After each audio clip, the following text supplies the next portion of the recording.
One.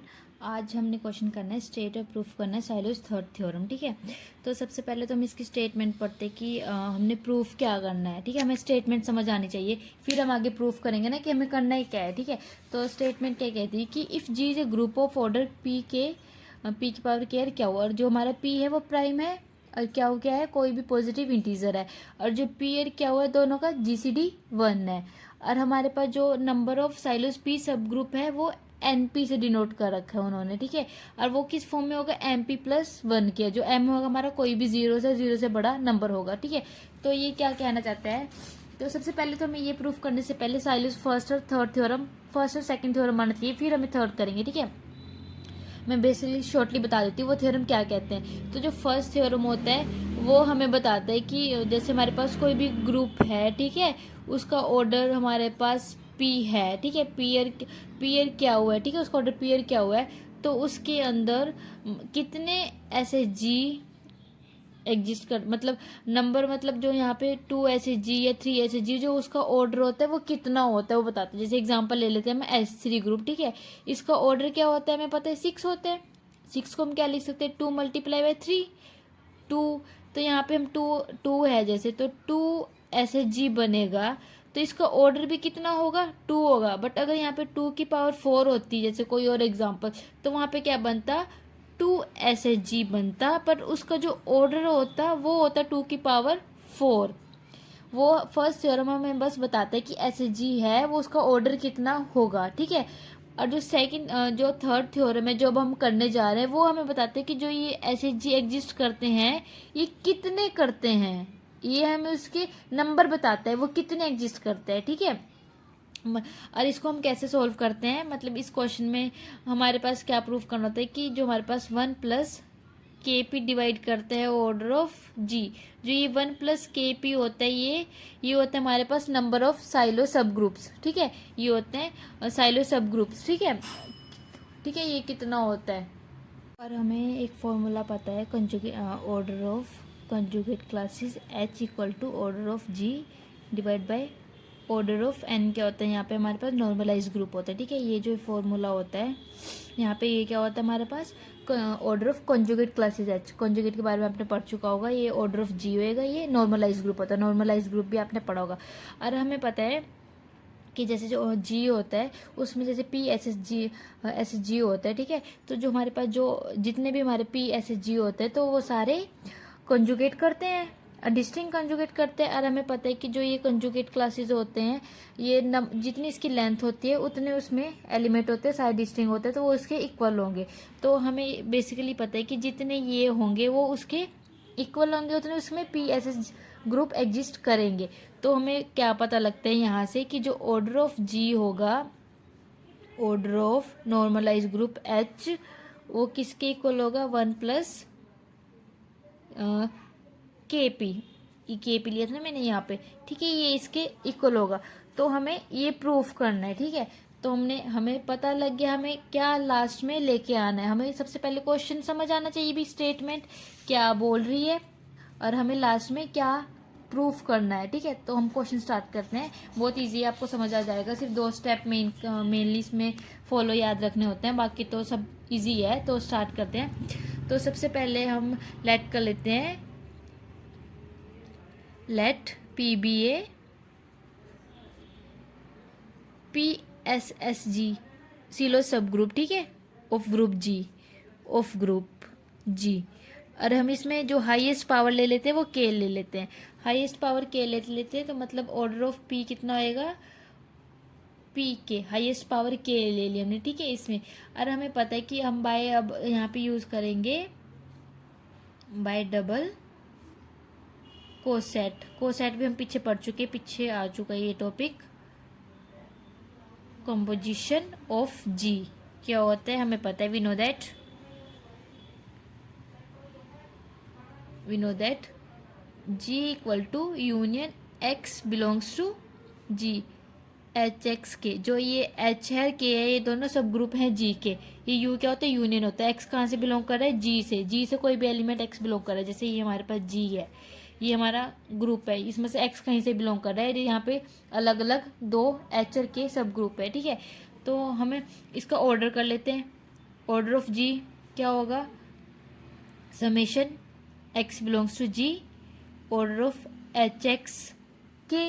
Okay, तो अब हमें क्या मतलब इसके अंदर जाना है और हमें क्वेश्चन में क्या प्रूफ करना है ये, तो इसके लिए हमें इसको एच और के को एक दोनों को इक्वल रख के एक फॉर्म में पुट कर देंगे। मतलब मेरे कहने का मतलब क्या है, हम पुट कर देंगे कि एच इक्वल टू के इक्वल टू पी, हम दोनों को पी पुट कर देंगे तो हमारे पास क्या आ जाएगा कि जो ऑर्डर ऑफ जी है वो इक्वल है समेशन एक्स कहाँ से बिलोंग कर रहा है, जी से, order of P x P. Okay, अब हमें पता है, अब हम क्वेश्चन में मैंने बताया था हमें पता है हमें लास्ट में कहाँ जाना है, order of G divide by order of normalise group. ठीक है, तो नॉर्मलाइज ग्रुप हमें लेना पड़ेगा, हमने एक ये नॉर्मलाइज ग्रुप ले लिया। ठीक है, हमें नॉर्मलाइज ग्रुप लेना है, ये हमें स्टार्टिंग में ही पता लग गया है, हमें स्टार्टिंग मतलब लास्ट से हमें ये पता लग जाता है हमें कि हमें क्या स्टेप नेक्स्ट लेना है। ठीक है, तो हमें नॉर्मलाइज ग्रुप भी लेना है, तो हमें जो ये एक्स है ये जी से बिलोंग कर रहा है, बट हमें ये नहीं पता कि वो एक्स इधर है नॉर्मलाइज के अंदर है या नॉर्मलाइज के बाहर है। तो अब इसको हम ब्रेक कर देंगे कि जो ऑर्डर ऑफ जी है वो एक्स से एक बार नॉर्मलाइज से बिलोंग कर रहा है। ठीक है, और एक बार जब जो हमारा ये एक्स है does not belongs to normalize. Okay, इसको हमने बोल दिया फर्स्ट। ठीक है, तो हमें अब डायरेक्शन मिल चुकी है, हमें एक बार ये वैल्यू निकालनी है, एक बार ये वैल्यू निकालनी है, हमारा क्वेश्चन खत्म।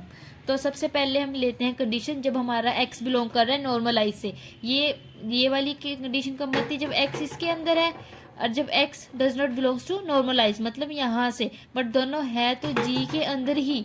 तो सबसे पहले कंडीशन हम स्टार्ट करते हैं, if x belongs to normalize group. ठीक है, नॉर्मलाइज ग्रुप से बिलोंग कर रहा है तो हमारे पास क्या कंडीशन आती है, तो एक्स पी एक्स इनवर्स किसके इक्वल होगा, पी के। हम दोनों साइड एक्स से मल्टीप्लाई कर देंगे लेफ्ट साइड। ओके, तो लेफ्ट साइड इस साइड एक्स से मल्टीप्लाई करेंगे, इधर से एक्स इनवर्स से वन आइडेंटिटी बन जाता है। ठीक है, तो यहाँ से क्या बन गया, x P equal to P x, ये हमारा बन गया लेफ्ट कोसेट। हम इसको राइट कोसेट बना लेते हैं। ठीक है, इसको राइट कोसेट बनाने के लिए हम इसको पी से मल्टीप्लाई कर देते हैं राइट साइड, पी एक्स, इधर क्या बन गया P x, P dot P क्या बन गया हमारे पास, वन बन गया, पी बन जाता है तो ये बन गया पी एक्स, ये क्या बन गया हमारे पास, राइट कोसेट बन गया। ठीक है, तो इस पर हम यूनियन अप्लाई कर देते हैं। ठीक है, इस पर हम यूनियन अप्लाई कर देंगे तो हमारे पास क्या बन जाएगा, यूनियन एक्स हमारे पास बिलोंग कर रहा है नॉर्मलाइज से। Okay, P x P equal to union x belongs to normalize P x. ठीक है, ये हमारे पास आ गया और हमें पता है कि जो हमारा यूनियन होता है all distinct union of all distinct right coset is equal to the group, equal to the group. इसका कहने का मतलब क्या है कि हमारा जो यूनियन होता है एक्स बिलोंग्स टू हमारा नॉर्मलाइज से ही चल रहा है राइट कोसेट ये होता है ना, ये किसके इक्वल होगा, ग्रुप के। ठीक है, नॉर्मलाइज पी। और हमें ऊपर वाली इक्वेशन से क्या पता लग रहा है कि जो ये राइट कोसेट होता है ये इसके इक्वल है और राइट कोसेट इसके इक्वल है, तो इन दोनों इक्वेशन को कंपेयर करते हैं तो ये वाला इसके इक्वल हो जाता है।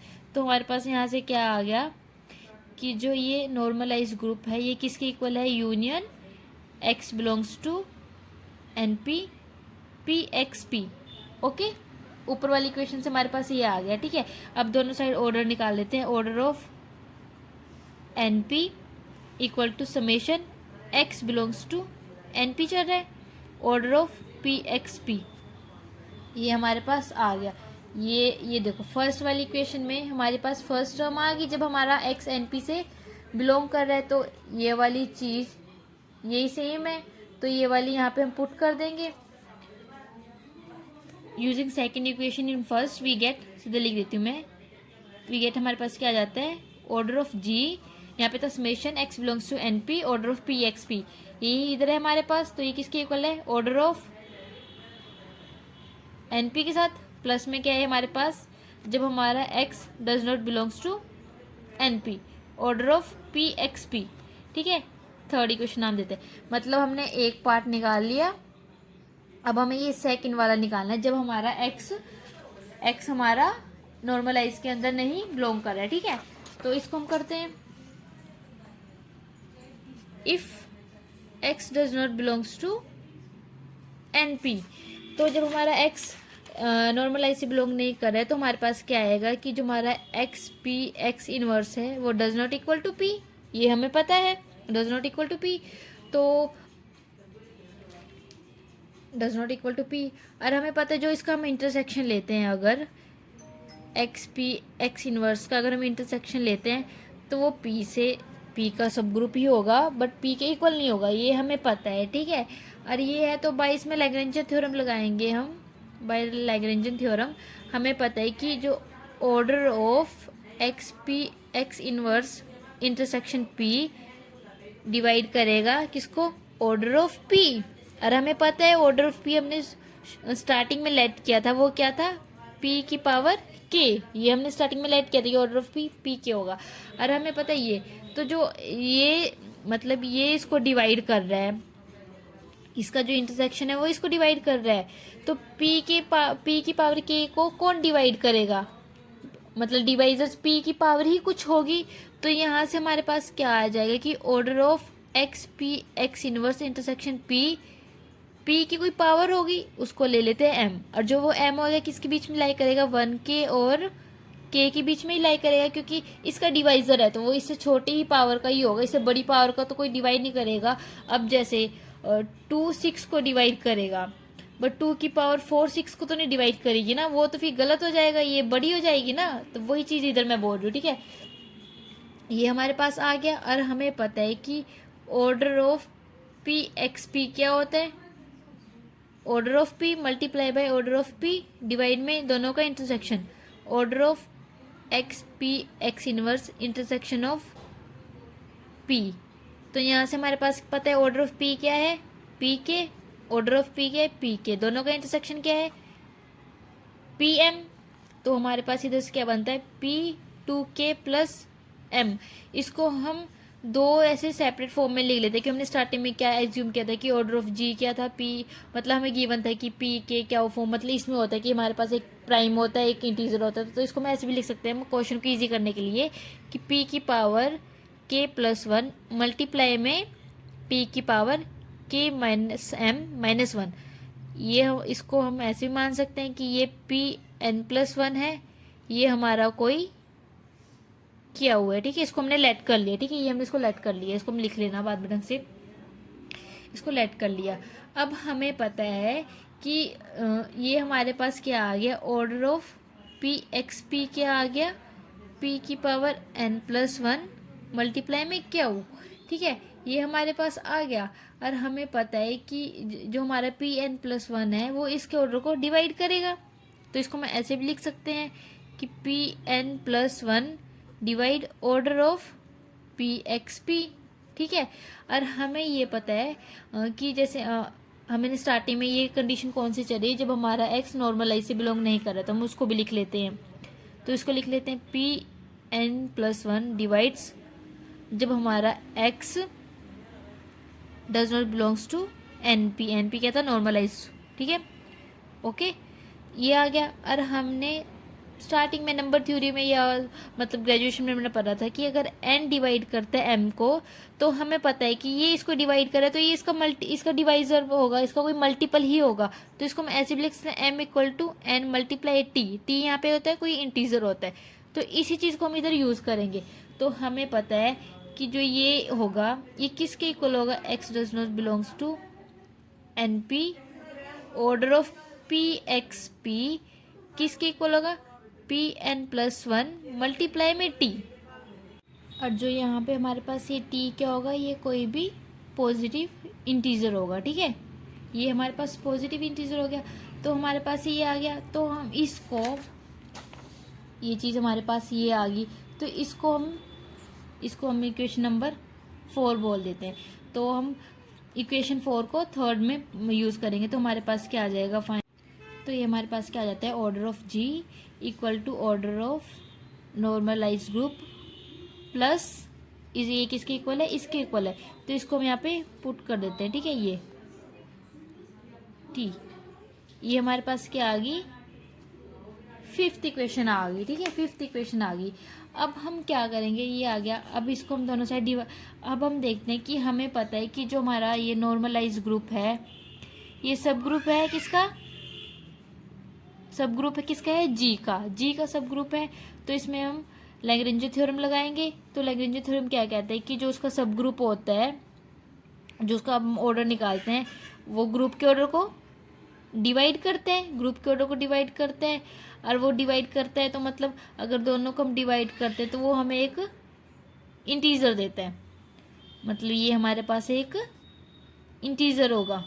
ठीक है, ये एक इंटीजर होगा। तो यहाँ से हम इसको डिवाइड में ले जा सकते हैं। ठीक है, तो ये हमारे पास क्या बन जाएगा, order of G, order of N P equal to 1। तो इधर जाएगा एक बार, इसके साथ भी डिवाइड में आएगा, ये आ जाएगा पी एन प्लस 1 मल्टीप्लाई में T order of N P. ठीक है, ये हमारे पास आ गया। अब हमें पता है हमने इस चीज को सॉल्व करना है। ये हमारा इंटीजर है, ये आ गया, ये इंटीजर है तो ये भी पूरा इंटीजर होगा। एक इंटीजर इंटीजर के इक्वल ही होगा, 1 तो कांस्टेंट है, तो मतलब ये पूरा भी एक इंटीजर होगा।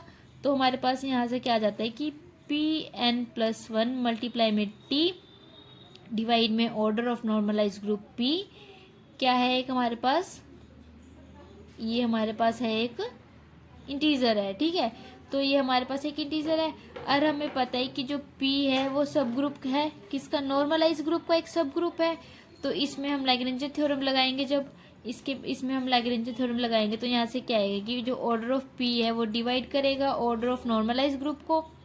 ठीक है, वो ऑर्डर ऑफ नॉर्मलाइज ग्रुप को डिवाइड करेगा। और डिवाइड करेगा तो यहाँ से हमें पता है कि वो कोई इंटीजर वैल्यू ही देगा। और ये हमें पता है कि ये किसके इक्वल होएगा, ऑर्डर ऑफ एन पी। और हमें पता है कि ऑर्डर ऑफ एन पी क्या होगा, पी एन आर। आर हमने कोई भी इंटीजर लगा लिया, आर हमने कोई भी इंटीजर लगा लिया। ठीक है, तो यहाँ से हमारे पास क्या आंसर आ जाता है कि जो हमारे पास ऑर्डर ऑफ एन पी है वो किसके इक्वल है, पी एन मल्टीप्लाई में आर। तो जो ये वैल्यू है इसको हम यहाँ पे पुट कर देंगे। ठीक है, तो यहाँ पे पुट करेंगे तो हमारे पास क्या आएगा, पी एन प्लस 1 मल्टीप्लाई में टी, नॉर्मलाइज की वैल्यू हमारे पास थी क्या, P N R, P N R. तो यहाँ से हमारे पास ये एन एन कैंसिल हो जाएगा तो हमारे पास क्या बच जाएगा, पी मल्टीप्लाई में टी बाई आर। टी भी हमारे पास इंटीजर है, आर भी इंटीजर है, टी भी इंटीजर है, आर भी इंटीजर है। तो इंटीजर और इंटीजर को डिवाइड करेंगे तो हमारे पास एक न्यू इंटीजर आ जाएगा। उस इंटीजर को नाम दे देते हैं हम के। ठीक है, ये भी एक इंटीजर आ गया। ये हमारे पास ये पी के किसकी वैल्यू आ गई, इस पूरे की, मतलब इस पूरे की पी के वैल्यू आ गई। तो इसको हमने इसको 6 नाम दे देते हैं। ठीक है, इसको 6 दिया, इसको 7th दिया। ठीक है, तो हम जो ये 7th वैल्यू है इसको 6 में पुट करेंगे। ठीक है, जो हमने 7th को 6 में पुट करेंगे तो हमारे पास क्या रिजल्ट आ जाएगा, ऑर्डर ऑफ जी डिवाइड में order of normalise group P equal to 1 plus इसकी वैल्यू क्या है, पी के। पी के ये हमारा रिजल्ट प्रूफ हो गया। हमें क्या प्रूफ करना था, ये आ गया। यहाँ पे हमारे पास ये आ गया, मतलब ये जो हमारे पास क्या आ गया कि जो हमारे पास जो number of N P of P S S equal to the ये। ठीक है, तो यहाँ पे हमारे पास क्या आ गया, the number of N P of P S H G is equal to order of G divide में order of normalise group P. ठीक है, तो यहाँ से हमारे पास क्या आ जाता है कि जो हमारे पास एन पी है वो क्या है, 1 प्लस पी के। पी के यहाँ से हमारे पास ये प्रूफ होना है। एन पी हमने इस पूरे को मान लिया, ये तो हमें प्रूफ करना था कि वो इसके इक्वल है। तो ये इसके इक्वल है, तो यहाँ से हमारे पास क्या पता चलता है कि जो 1 प्लस पी के है वो डिवाइड करेगा ऑर्डर ऑफ जी को, हैंस प्रूव्ड। हमारा थ्योरम ख़त्म होता है। आगे मैं इस थ्योरम से एक क्वेश्चन करूँगी, उससे आपको इजीली समझ आ जाएगा। आप प्लेलिस्ट चेक कर लें, आपको इंपॉर्टेंट क्वेश्चन मिल जाएंगे। ये प्रूफ बहुत इंपॉर्टेंट है, मतलब इसका रिजल्ट कॉम्पिटिटिव एग्जाम में याद आता है। अगर आप MSc BSc कर रहे हो तो ये एग्ज़ाम के पॉइंट ऑफ व्यू से बहुत इंपॉर्टेंट है। ये क्वेश्चन पेपर में आता ही आता है प्रूफ, या इसका कोई क्वेश्चन एग्जाम्पल आ जाता है। ठीक है, थैंक यू फॉर वॉचिंग।